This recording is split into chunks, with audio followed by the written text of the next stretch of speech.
요한복음 8장 21절에서 30절 말씀. 다시 이르시되 내가 가리니 너희가 나를 찾다가 너희 주의 가운데서 죽겠고 내가 가는 곳에는 너희가 오지 못하리라. 유대인들이 이르되 그가 말하기를 내가 가는 곳에는 너희가 오지 못하리라 하니 그가 자결하려는가.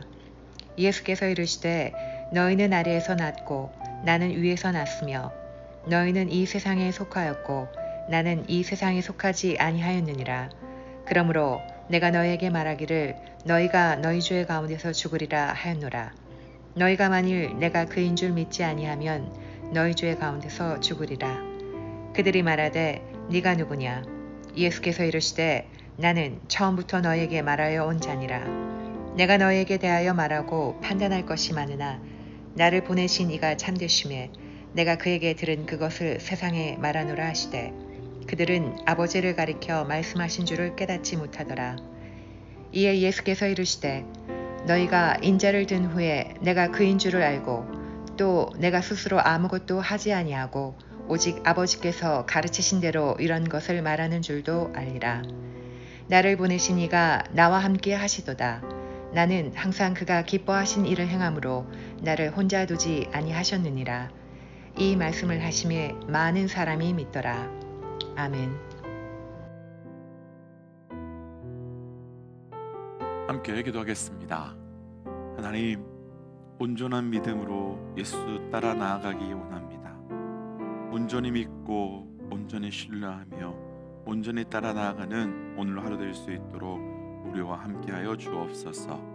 이 모든 말씀 예수님 이름으로 기도하였습니다. 아멘. 할렐루야. 우리에게 믿음을 주시고 또 그 믿음을 통해 그 믿음으로 우리 주 예수 그리스도를 온전히 고백할 수 있도록 믿음의 은혜를 허락하여 주신 우리 하나님의 이름을 높이 찬양합니다. 오늘 우리가 함께 나눌 말씀의 제목은 믿지 못함의 이유, 믿지 못함의 이유라고 하는 말씀의 제목입니다. 우리는 가끔 예수님이 그 시대에 살았다라면 예수님을 더 잘 믿을 수 있을 것 같은데 라고 생각할 때가 있습니다. 어떨까요? 정말 그때 예수님과 함께 있었다면, 그리고 우리의 눈으로 예수님을 보았다면 정말 잘 믿을 수 있었을까요? 오늘 말씀에 등장하는 유대인들은 예수님이 직접 보고 듣고 만났음에도 불구하고 오늘 말씀의 제목처럼 믿지 못하게 되었습니다. 무엇 때문일까요? 무엇이 이들을 붙들고 막고 있었던 걸까요? 오늘 말씀을 묵상함으로 우리의 삶에도 동일하게 발생할 수 있는 그 믿음의 걸림돌을 온전히 제거하고 그 제거됨을 통하여 깊어지는 영적 믿음이 우리 모두에게 있으시기를 주의 이름으로 축복하며 도전합니다. 믿지 못함의 이유, 첫 번째는 23절 말씀입니다. 우리 천천히 함께 23절 말씀 읽어보지요. 예수께서 이르시되 너희는 아래에서 났고 나는 위에서 났으며 너희는 이 세상에 속하였고 나는 이 세상에 속하지 아니하였느니라. 그러므로 내가 너희에게 말하기를 너희가 너희 죄 가운데서 죽으리라 하였노라. 너희가 만일 내가 그인 줄 믿지 아니하면 너희 죄 가운데서 죽으리라. 아멘. 23절과 24절을 읽었는데요. 오늘 본문의 시작이 되는 21절에서 예수님께서는 너희가 나를 찾다가 너희 가운데 죽겠고 내가 가는 곳에서 너희는 오지 못할 것이다 라고 하는 말씀과 연결되는 말씀입니다. 사실 좀 이상합니다. 유대인들이 예수님을 찾지 않은 것이 아닙니다. 예수님께서 너희가 나를 찾았다라고 말씀하신 것처럼 유대인들은 예수님을 이미 찾았습니다. 그리고 우리는 분명히 말씀을 통해서 우리가 그분을 찾고 찾으면 우리를 만나 주시겠다고 말씀도 하셨습니다. 그런데 왜 예수님은 너희가 나를 찾았다, 그래서 내가 너희를 만났고 그래서 너희가 살게 되었다 라고 말씀하시지 않고 너희는 죄 가운데 죽겠고 내가 있는 곳 내 하나님 나라에 너희는 들어오지 못할 것이다 라고 말씀하고 계신 걸까요? 사실 그 이유를 찾기 전에 지금 예수의 말씀을 듣고 있는 이 유대인들의 삶은 정말 불쌍함을 알 수 있습니다. 열심이 없었던 것도 아닙니다. 말씀을 몰랐던 것도 아닙니다. 말씀도 알고요, 열심도 있고요. 그래서 예수를 만났음에도 불구하고 이들은 죄 가운데 죽었고 죄 가운데 끝나버리게 되었습니다. 무엇 때문일까요? 무엇 때문에 그 열심이 있었음에도 불구하고 결국 죽었을까요? 그 답을 예수님께서는 조금 전에 우리가 읽었던 23절과 24절에서 정확하게 말씀해 주시는데요, 첫 번째는 23절에서 예수님께서는 너희는 아래에서 났고 나는 위에서 났다. 그리고 너희는 세상에서 속했고 나는 세상에 속하지 아니하였다라고 말씀하셨고요, 두 번째는 너희가 내가 그인지 믿지 않았기 때문이다 라고 두 가지로 말씀하십니다. 오늘은 이 두 가지를 묵상해 보려 하는데요, 먼저는 너희는 아래에서 났고 나는 위에서 났다. 그리고 또 너희는 세상에 속했고 나는 세상에 속하지 않았다 라고 하는 23절에 대한 말씀입니다. 여기서 말씀하시는 너희는 세상에 속했고 나는 세상에 속하지 않았다 라고 하시는 말씀은 단순한 위치, 단순한 방식, 단순한 방법이 다르기 때문이다 라고 말씀하시는 것이 아닙니다. 어쩔 수 없이 우리 예수님의 위치, 방식, 방법은 우리와 영원히 같을 수 없는 분입니다.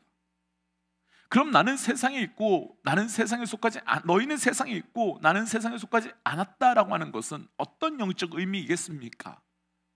이 부분을 아주 간단하게 표현하기 위해서 공감이라고 하는 개념으로 함께 좀 말씀을 나눠보고 싶습니다. 공감이라고 하는 단어는 사전적 의미로 다른 사람의 의견과 입장과 생각을 나도 그렇게 동의한다라고 하는 의미입니다. 그리고 영적으로는 그 공감의 사건이 아주 중요한 영적 반응입니다. 누가복음 15장을 보면 탕자의 비유가 나오지요. 우리가 그 말씀을 너무나도 잘 알지만 집을 나간 작은 아들 탕자가 돌아옵니다. 그때 아버지는 기쁘게 받아주고 새 옷을 입히고 송아지를 잡고 잔치를 열어 주었습니다. 이때 이 잔치는 그냥 단순한 잔치가 아니라 하나님의 나라의 천국 잔치의 비유이자 우리 교회가 어떻게 되어야 되는지를 보여주는 말씀입니다. 그런데 그때에 그곳에서 함께 있었지만 하나님의 나라를 누리지 못하는 한 사람이 있었는데 바로 큰 아들이었습니다. 동생이 돌아와서 잔치를 하고 있는데 형은 화를 냅니다. 그러면서 나는 평생 아버지를 위해서 일했는데 나를 위해서는 아무것도 안 해주었는데 재산을 다 버리고 탕진하고 온 이 탕자를 위해서는 어떻게 잔치를 열어줄 수 있느냐며 화를 냅니다. 그럼 이때 왜 큰 아들이 잔치를 누리지 못하는 것이겠습니까? 그렇게 집 나간 아들을 찾은 아버지의 마음에 공감하고 있지 못하기 때문입니다. 또는 힘들게 돌아온 동생의 마음에 공감하고 있지 못하기 때문입니다. 결국 아버지와 함께 있었지만, 아버지의 방식으로 살고 있었지만, 동생과 같은 곳에 있었지만 동생과 아버지와 공감하지 못하고 있었고, 공감하지 못했기에 그 잔치를 누리지 못했습니다. 만약 공감했다면 그 형은 잔치를 누렸을 것인데 공감하지 못했기 때문에 그 잔치를 비난하고 손가락질하게 되고 분노하고 화내고 그 잔치를 망쳐버리게 됩니다. 그럼 왜 우리 신앙생활에서 이 공감, 같은 위치, 같은 방식, 같은 방법이 중요한 것이겠습니까? 우리가 공감하지 못하면 큰 아들의 모습이 우리의 모습이 될 수 있기 때문입니다. 교회 안에 있어도 하나님의 마음에 공감하지 않으면, 사역을 해도 하나님의 마음에 공감되지 못하면, 리더를 해도 하나님의 마음에 공감되지 못하면 큰 아들의 모습이 나의 모습이 될 수 있는 것입니다. 하나님의 나라를 경험하고 누리는 것은 특정 장소, 특정 시간에 있다고 해서 누려지는 것이 아닙니다. 왜냐하면 하나님의 나라는 공간의 문제가 아니라 공감의 문제이기 때문입니다. 좋은 교회를 다닌다고 해서 천국 같은 교회를 누리는 것이 아니며, 좋은 남편과 좋은 아내와 좋은 가족들과 산다고 해서 그 가정이 정말 행복한 것도 아닙니다. 오늘 말씀의 유대인들은 최고의 상황, 최고의 위치, 최고의 환경에 있었지만 그분과 공감하지 못했기 때문에 결국은 구원의 은혜를 누리지 못하게 되었습니다. 또한 이들의 예수님과 공감하지 못한 또 하나의 이유가 있는데요. 우리는 공감이라고 하면 그래, 공감 중요하지. 그러니까 제발 나에게 좀 공감해줘. 제발 나를 좀 이해해줘. 내 생각에, 내 의견에 동의 좀 해줘. 내 남편과 내 아내와 내 성도와 내 아이들이 제발 나한테 좀 공감해 주어야 되는데 왜 나한테 공감 안 해줘? 그래서 화가 나고 짜증이 나고 힘들어, 이렇게 말하지요. 바로 이것이 우리의 공감의 모습이지 않습니까? 무엇이 문제이겠습니까? 공감의 기준이 납니다. 나 부부싸움 할 때도 너는 나에게, 왜 너는 나에게 라고 말하면서 내가 주인입니다. 교회 안에서 사역을 하다 보면 여러 가지 문제가 생겨서 갈등이 생기지요. 이유를 들어보면 여러 가지지만 사실 간단합니다. 내 생각에 왜 다들 동의하지 않아? 공감해 주지 않아? 그 문제입니다. 내가 멋진 생각, 좋은 의견, 대단한 방법을 가지고 있는데 내 생각을 인정해 주지 않기 때문입니다. 우리는 늘 다른 사람이 내게 공감해 주길 원하지만 이건 따져보면 이기적인 공감일 뿐이며 이기적인 공감은 그 어디에서도 하나님의 나라를 누릴 수 없습니다. 그리고 그 모습이 바로 오늘 말씀에 등장하는 이 유대인들의 모습입니다. 그들이 그 공감의 기준은 바로 자신이었고 때문에 자신이었기 때문에 온전한 공감을 누릴 수, 아니 온전하게 하나님과 예수님과 한 곳에 있을 수 없었던 것입니다. 그래서 우리는 그런 상황 가운데 있을 때 진지하게 한번 점검해 보아야 됩니다. 공감의 기준이 나인가 하나님인가? 그래서 도전하기는 우리의 위치, 우리의 시간만 그분과 함께하는 것이 아니라 영적 공감을 통하여서 하나님의 나라를 누려가는, 믿을 수밖에 없는 은혜가 있으시기를 주의 이름으로 도전합니다. 두 번째 이유를 예수님께서는 24절에서 이렇게 말하지요. 내가 그인 줄 알지 못했기 때문이다. 내가 그인 줄 알지 못했기 때문입니다. 이 부분에서 우리는 너무나도 잘 알고 있는 마태복음 16장에서 예수님께서 제자들에게 물으신 말씀과 연관해서 묵상해 보고 싶습니다. 예수님께서는 제자들에게 너희는 나를 누구라냐? 라고 물으셨습니다. 예수님께서 왜 물으셨을까요? 진짜 다른 사람들이 어떻게 나를 생각하고 있는지 궁금하셨을까요? 혹은 사람들의 피드백이 어떤 것인지 관심이 있으셨던 걸까요? 그럴 수도 있었을 테지만 그러나 예수님의 진짜 목적은 그것이 아니었을 것입니다. 왜냐하면 예수님은 하나님이신데 그들의 마음을, 우리의 마음을 모르실 리가 없지 않겠습니까?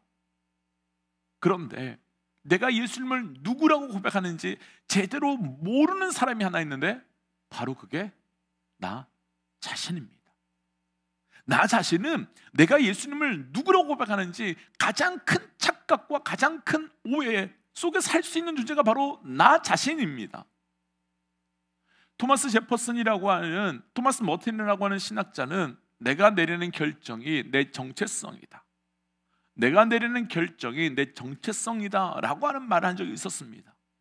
내가 어떤 결정을 하는가가 나를 보여주는 것이다 라고 말하는 것이지요. 그렇다면 이것을 우리의 지금의 고민으로 바꿔본다면 예수님이 누구십니다 라고 하는 고백이 우리에게는 내 믿음이 무엇입니다 라는 정의로 이어지는 것입니다. 곧 예수님에 대한 우리의 고백이 우리의 믿음의 핵심이며 우리 믿음의 정체성이 되고 있는 것입니다. 결국 이렇게 본다면 우리의 고백이 베드로와 같이 온전한 고백이라면 우리의 믿음은 온전한 믿음이 될 것이지만 우리의 고백이 예수님을 따라다녔던 사람들과 같이 비슷한 대답을 한다면 우리의 믿음도 진짜 믿음이 아닌 결국 비슷한 믿음으로 끝날 수밖에 없을 것입니다. 이것이 정말 무서운 일이지요. 왜냐하면 믿음 없음은 금방 드러나지만 가짜 믿음은 잘 드러나지 않기 때문입니다. 그렇다면 우리 자신에게 묻고 싶습니다. 나의 믿음은 온전한 믿음입니까? 아니면 비슷한 믿음입니까? 아니면 그보다 더 근본적인 질문을 해보고 싶습니다. 나는 예수님을 누구로 고백하고 있습니까? 예수님을 살아계신 하나님의 아들로, 우리를 위하여 십자가에 지신 구원자 예수로, 사망 권세 이기시고 부활하신 승리의 예수로 온전히 고백하고 계십니까? 또 예수님에 대한 베드로의 고백이 우리의 고백이십니까? 그렇지 않다면 따라다니는 사람들의 고백이 우리의 고백입니까? 도전하고 축복하기는 온전한 그분을 향한 고백을 통해 온전한 믿음이 시작되어 가시기를 주의 이름으로 축복하며 도전합니다. 그래서 이 시간 이렇게 기도하고 싶습니다. 하나님, 온전히 믿는 믿음을 허락하여 주옵소서. 내 안에 단순한 시간과 위치와 신앙을 넘어 공감의 신앙이 되게 하시고 또한 온전한 예수님에 대한 영적 고백의 신앙이 되게 하여 주옵소서라고 함께 기도하겠습니다. 함께 기도할까요? 하나님, 오늘 주셨던 말씀 붙들고 기도하며 나아갑니다. 아버지요, 내게 그 믿음 허락하여 주옵소서. 아버지, 내게 그 믿음 허락하소서. 온전한 예수 그리스도를 향한 고백이 있게 하여 주시고 온전하게 믿는 고백이 공감의 믿음 될 수 있도록 도와주셔서 하나님 나를 누려가는 우리의 삶이 될 수 있도록 인도하여 주옵소서. 하나님, 온전히 예수 믿기 원합니다. 온전히 예수 따라 나아가기 원합니다. 온전히 예수 신뢰하며 나아가기 원합니다.